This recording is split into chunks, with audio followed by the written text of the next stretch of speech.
Hello friends and welcome back to your channel House to Home. இன்னைக்கு நம்ம ரொம்பவே சுவையான மஷ்ரூம் பிரியாணி ரொம்பவே ஈஸி அண்ட் சிம்பிளா எப்படி பண்றதுன்னு பார்க்க போறோம். சோ வாங்க வீடியோக்கு போய் இது எப்படி பண்றது பார்த்துடலாம்.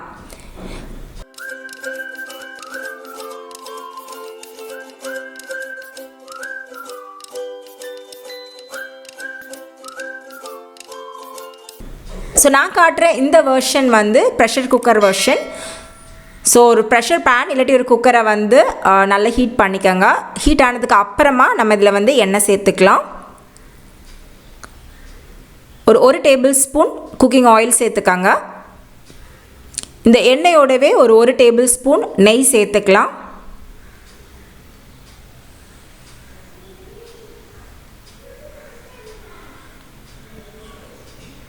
நெய் நல்லா கலந்து விட்டுட்டு நல்லா ஹீட் ஆகிற வரைக்கும் வெயிட் பண்ணுங்கள்.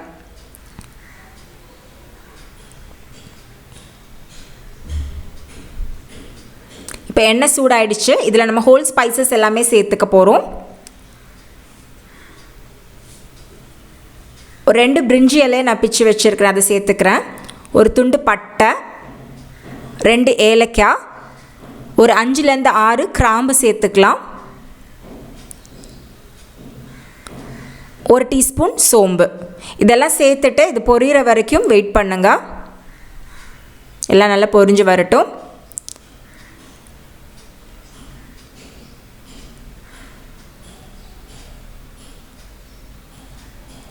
இப்போ இதோட 2 பெரிய வெங்காயத்தை நல்ல தின் ஸ்லைசஸாக கட் பண்ணி வச்சுருக்கேன், அதை சேர்த்துக்க போகிறேன்.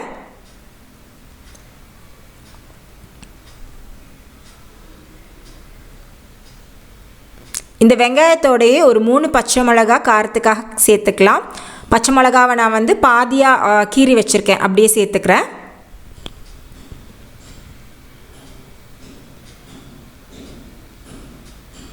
இப்போ இந்த வெங்காயம் நல்லா ப்ரௌன் ஆகிற வரைக்கும் இதை நம்ம வந்து வதக்கிக்கலாம்.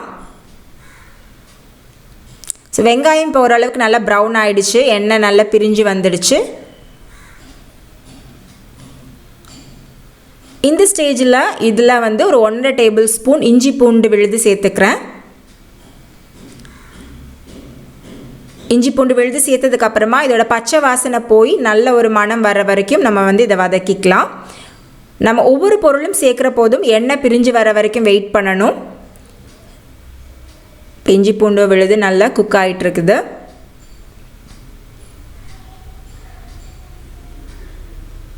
பார்த்திங்கன்னா நல்லா எண்ணெய் பிரிஞ்சு வந்துடுச்சு. இப்போ இதோட 2 பழுத்த தக்காளியை கட் பண்ணி வச்சுருக்கேன், அதையும் சேர்த்துக்கிறேன். நீங்கள் தக்காளி கட் பண்ணியும் போடலாம், இல்லைன்னா மிக்சியில் அரைச்சும் போடலாம், அது உங்கள் விருப்பம். ஸோ தக்காளி சாஃப்ட் ஆகிற வரைக்கும் இதை நல்லா குக் பண்ணிக்கோங்க. இப்போ இதோட ஸ்பைஸ் பவுடர்ஸ் எல்லாமே சேர்த்துக்கலாம். ஒரு 1/2 டீஸ்பூன் மஞ்சத்தூள் சேர்த்துக்கிறேன், 1 டீஸ்பூன் மல்லித்தூள், 1/2 டேபிள் ஸ்பூன் பக்கம் மிளகாத்தூள் சேர்த்துக்க போகிறேன். நம்ம ஆல்ரெடி பச்சை மிளகா சேர்த்துருக்குறோம், ஸோ அதை பார்த்து சேர்த்துக்கங்க. கூடவே ஒரு 1/2 டேபிள் ஸ்பூன் கரம் மசாலா தூளும் சேர்த்துக்கிறேன்.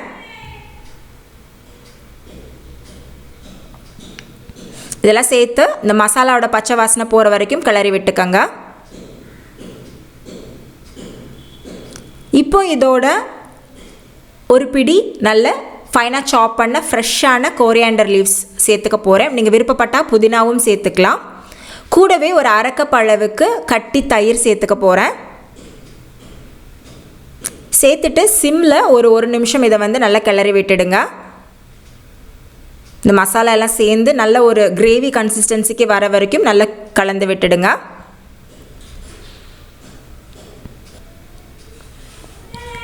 நான் இன்றைக்கி பார்த்தீங்கன்னா 3 கப்பு பாஸ்மதி அரிசியை வந்து கழுகி ஊற வச்சுருக்கேன். ஒரு 1/4 மணி நேரம் அது ஊறிட்டுருக்குது.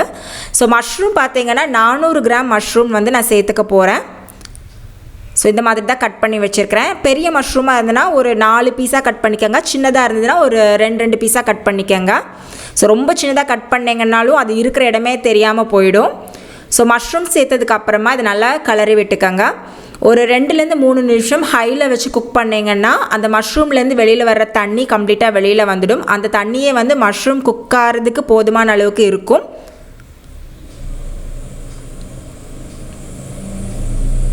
ஸோ ஹை ஃப்ளேமில் குக் பண்ணுங்க. இப்போ பார்த்தீங்கன்னா மஷ்ரூம்லேருந்து கம்ப்ளீட்டாக தண்ணி வெளியில் வந்துடுச்சு. இந்த ஸ்டேஜில் நம்ம வாஷ் பண்ணி ஊற வச்சுருக்கிற பாஸ்மதி ரைஸை சேர்த்துக்கலாம். ஸோ தண்ணி எதுவுமே இல்லாத மாதிரி சேர்த்துக்கோங்க. அரிசி சேர்க்குறப்ப நல்ல லோ ஃப்ளேமில் வச்சுக்கோங்க. ஸோ ஒவ்வொரு அரிசிக்கும் ஒவ்வொரு டைம் இருக்கும், குக்கிங் டைம் இருக்கும். ஸோ அதை பொறுத்து நீங்கள் குக் பண்ணிக்கலாம்.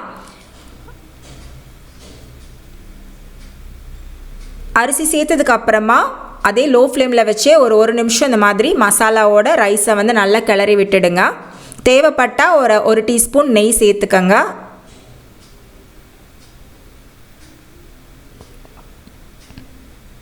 இப்போ வந்து நம்ம தண்ணி சேர்த்துடலாம்.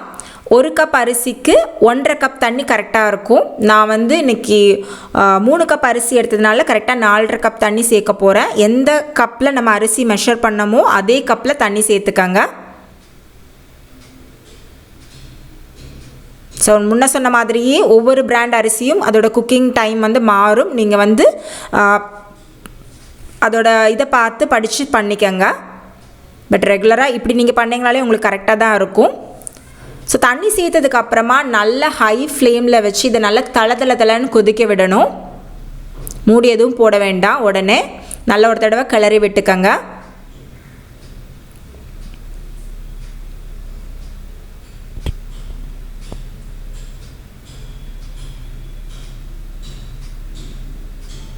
கிளறி விட்டுட்டு நம்ம உப்பு சேர்த்துக்கலாம்.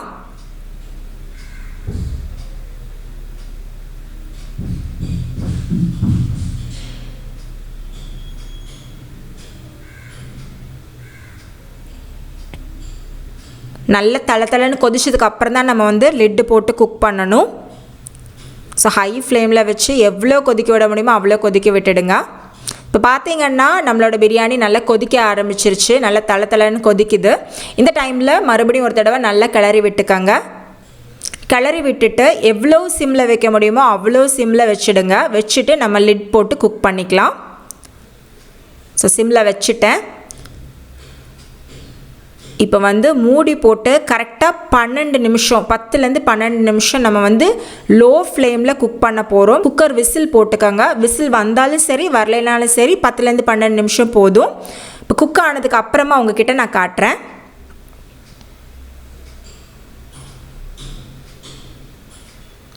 கரெக்டாக 12 நிமிஷம் ஆச்சு எனக்கு குக் ஆகுறதுக்கு. ஸோ பாருங்கள், சூப்பராக பிரியாணி வந்து ரெடியாக இருக்குது. அரிசி கொஞ்சம் கூட ஒட்டவும் இல்லை, உடையும் இல்லை, குலையவும் இல்லை. ஸோ ஒரு கரண்டியால் இந்த மாதிரி அடி தாத்து நல்லா கிளறி விடுங்க. நீங்கள் தேவைப்பட்டால் ஃபோக் கூட யூஸ் பண்ணுங்கள். சூடாக இருந்ததுன்னா சம்டைம்ஸ் அரிசி வந்து உடஞ்சி போகும். பட் எனக்கு இன்றைக்கி பர்ஃபெக்டாக குக் ஆகிருக்குது. இதே மெத்தட் நீங்கள் ஃபாலோ பண்ணிங்களா உங்களாலையும் நல்லா அடிபொலியான ஒரு மஷ்ரூம் பிரியாணி ரெடி பண்ண முடியும். ஸோ கண்டிப்பாக இந்த ரெசிபியை நீங்களும் ட்ரை பண்ணி பாருங்கள். ட்ரை பண்ணிவிட்டு உங்களோட ரிவ்யூஸ் கமெண்ட்ஸ் எதுவாக இருந்தாலும் என் கூட ஷேர் பண்ணுங்கள். ஹவுஸ் டு ஹோமை சப்ஸ்கிரைப் பண்ணி வச்சுக்கோங்க. மறுபடியும் ஒரு டேஸ்டியான ரெசிபி இல்லாட்டி வேறு ஏதாவது ஒரு இன்ட்ரெஸ்டிங்கான எபிசோடோட உங்கள் எல்லோரையும் நான் மீட் பண்ணுறேன். தேங்க்ஸ் ஃபார் வாட்சிங் ஹவுஸ் டு ஹோம்.